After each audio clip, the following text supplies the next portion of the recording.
सन 1700 के आसपास हिंदी कविता में एक नया मोड़ आया। इसे विशेषत तात्कालिक दरबारी संस्कृति और संस्कृत साहित्य से उत्तेजना मिली। संस्कृत साहित्य शास्त्र के कतिपय अंशों ने उसे शास्त्रीय अनुशासन की ओर प्रवृत्त किया। हिंदी में रीति या काव्य रीति शब्द का प्रयोग काव्यशास्त्र के लिए हुआ था। इसलिए काव्यशास्त्रबद्ध सामान्य सृजन प्रवृत्ति और रस अलंकार आदि के निरूपक बहुसंख्यक लक्षण ग्रंथों को ध्यान में रखते हुए इस समय के काव्य को रीति काव्य कहा गया। इस काव्य की श्रृंगारी प्रवृत्तियों की पुरानी परंपरा के स्पष्ट संकेत संस्कृत, प्राकृत, अपभ्रंश, फारसी और हिंदी के आदिकाव्य तथा कृष्ण काव्य की श्रृंगारी प्रवृत्तियों में मिलते हैं। इस काल में कई कवि ऐसे हुए हैं जो आचार्य भी थे और जिन्होंने विविध काव्यांगों के लक्षण देने वाले ग्रंथ भी लिखे। इस युग में श्रृंगार की प्रधानता रही। यह युग मुक्तक रचना का युग रहा। मुख्यतया कवित, सवये और दोहे इस युग में लिखे गए। कवि राजाश्रित होते थे, इसलिए इस युग की कविता अधिकतर दरबारी रही, जिसके फलस्वरूप इसमें चमत्कारपूर्ण व्यंजना की विशेष मात्रा तो मिलती है, परंतु कविता साधारण जनता से विमुख भी हो गई। रीतिकाल के अधिकांश कवि दरबारी थे।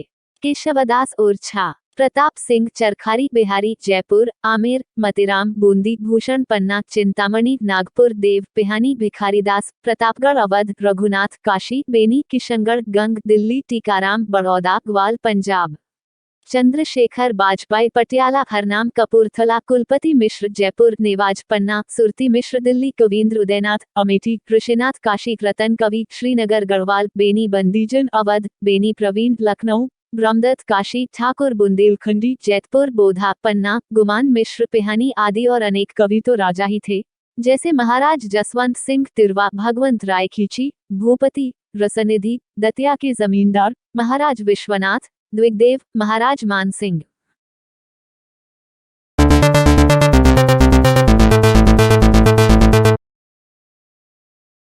रीतिकाव्य रचना का आरंभ एक संस्कृतज्ञ ने किया।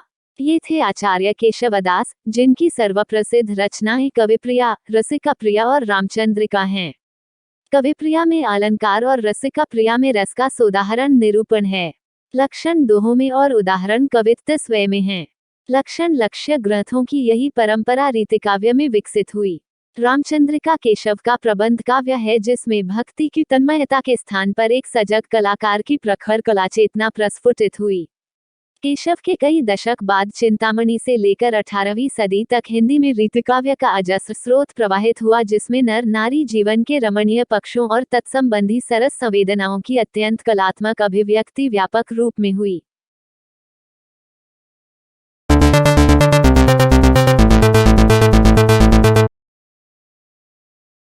रीतिकाल के कवि राजाओं और रईसों के आश्रय में रहते थे। वहां मनोरंजन और कलाविलास का वातावरण स्वाभाविक था। बौद्धिक आनंद का मुख्य साधन वहां उक्ति विचित्रय समझा जाता था। ऐसे वातावरण में लिखा गया साहित्य अधिकतर श्रृंगारमूलक और कलाविचित्रय से युक्त था। पर इसी समय प्रेम के स्वच्छंद गायक भी हुए, जिन्होंने प्रेम की गहराइयों का स्पर्श किया है। मात्रा और काव्यगुण दोनों ही दृष्टियों से इस समय का नर नारी प्रेम और सौंदर्य की मार्मिक व्यंजना करने वाला काव्य साहित्य महत्वपूर्ण है। इस समय वीर काव्य भी लिखा गया। मुगल शासक औरंगजेब की कट्टर सांप्रदायिकता और आक्रामक राजनीति की टकराहट से इस काल में जो विक्षोभ की स्थितियां आई, उन्होंने कुछ कवियों को वीर काव्य के सृजन की भी प्रेरणा दी। ऐसे कवियों में भूषण प्रमुख हैं, जिन्होंने रीतिशैली को अपनाते हुए भी वीरों के पराक्रम का ओजस्वी वर्णन किया। इस समय नीति, वैराग्य और भक्ति से संबंधित काव्य भी लिखा गया। अनेक प्रबंध काव्य भी निर्मित हुए। इधर के शोध कार्य में इस समय की श्रृंगारेतर रचनाएं और प्रबंध काव्य प्रचुर परिमाण में मिल रहे हैं। इसलिए रीतिकालीन काव्य को नितांत एकांगी और एकरूप समझना उचित नहीं है। इस समय के काव्य में पूर्ववर्ती कालों की सभी प्रवृत्तियां सक्रिय हैं। यह प्रधान धारा श्रृंगार काव्य की है, जो इस समय की काव्य संपत्ति का वास्तविक निदर्शक मानी जाती रही है। श्रृंगारी काव्य 3 वर्गों में विभाजित किया जाता है। पहला वर्ग रीतिबद्ध कवियों का है, जिसके प्रतिनिधि केशव, चिंतामणि, भिखारीदास, देव, मतिराम और पद्माकर आदि हैं। इन कवियों ने दोहों में रस, अलंकार और नायिका के लक्षण देकर कवित्व सवय में प्रेम और सौंदर्य की कलापूर्ण मार्मिक व्यंजना की है।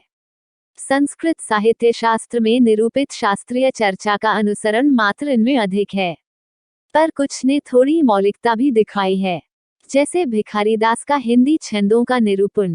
दूसरा वर्ग रीतिसिद्ध कवियों का है। इन कवियों ने लक्षण नहीं निरूपित किए, केवल उनके आधार पर काव्य रचना की। बिहारी इनमें सर्वश्रेष्ठ हैं, जिन्होंने दोहों में अपनी सतसई प्रस्तुत की। विभिन्न मुद्राओं वाले अत्यंत व्यंजक सौंदर्य चित्रों और प्रेम की भावदशाओं का अनुपम अंकन इनके काव्य में मिलता है। तीसरे वर्ग में घनानंद, बोधा, द्विगदेव ठाकुर आदि रीतिमुक्त कवि आते हैं, जिन्होंने स्वच्छंद प्रेम की अभिव्यक्ति की है। इनकी रचनाओं में प्रेम की तीव्रता और गहनता की अत्यंत प्रभावशाली व्यंजना हुई है।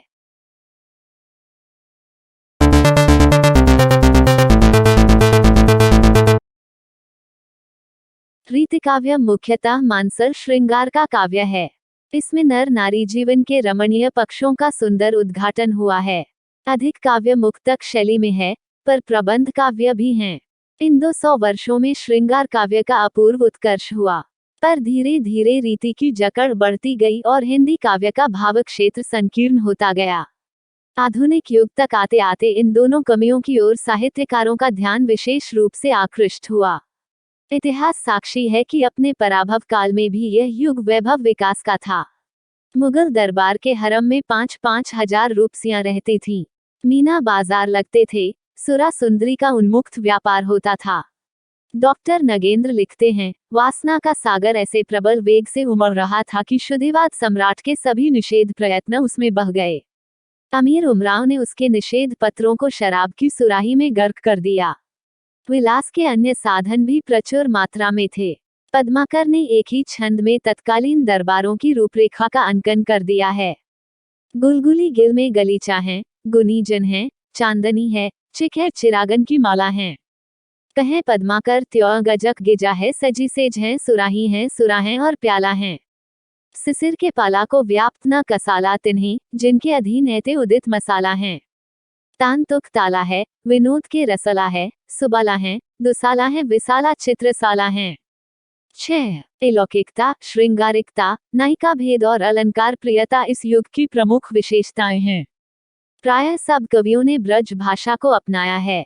स्वतंत्र कविता कम लिखी गई। रस, अलंकार वगैरह काव्यांगों के लक्षण लिखते समय उदाहरण के रूप में, विशेषकर श्रृंगार के आलंबनों एवं उद्दीपनों के उदाहरण के रूप में सरस रचनाएं इस युग में लिखी गईं। भूषण कवि ने वीर रस की रचनाएं भी दी।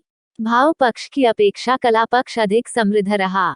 शब्द शक्ति पर विशेष ध्यान नहीं दिया गया, न नाट्यशास्त्र का विवेचन किया गया। विषयों का संकोच हो गया और मौलिकता का ह्रास होने लगा। इस समय अनेक कवि हुए, केशव, चिंतामणि, देव, बिहारी, मतिराम, भूषण, घनानंद, पद्माकर आदि। इनमें से केशव, बिहारी और भूषण को इस युग का प्रतिनिधि कवि माना जा सकता है। बिहारी ने दोहों की संभावनाओं को पूर्ण रूप से विकसित कर दिया। आपको रीतिकाल का प्रतिनिधि कवि माना जा सकता है। इस काल के कवियों को 3 श्रेणियों में बांटा जा सकता है। 1. रीतिबद्ध कवि, 2. रीतिमुक्त कवि, 3. रीतिसिद्ध कवि। विद्वानों का यह भी मत है कि इस काल के कवियों ने काव्य में मर्यादा का पूर्ण पालन किया है। घोर श्रृंगारी कविता होने पर भी कहीं भी मर्यादा का उल्लंघन देखने को नहीं मिलता है।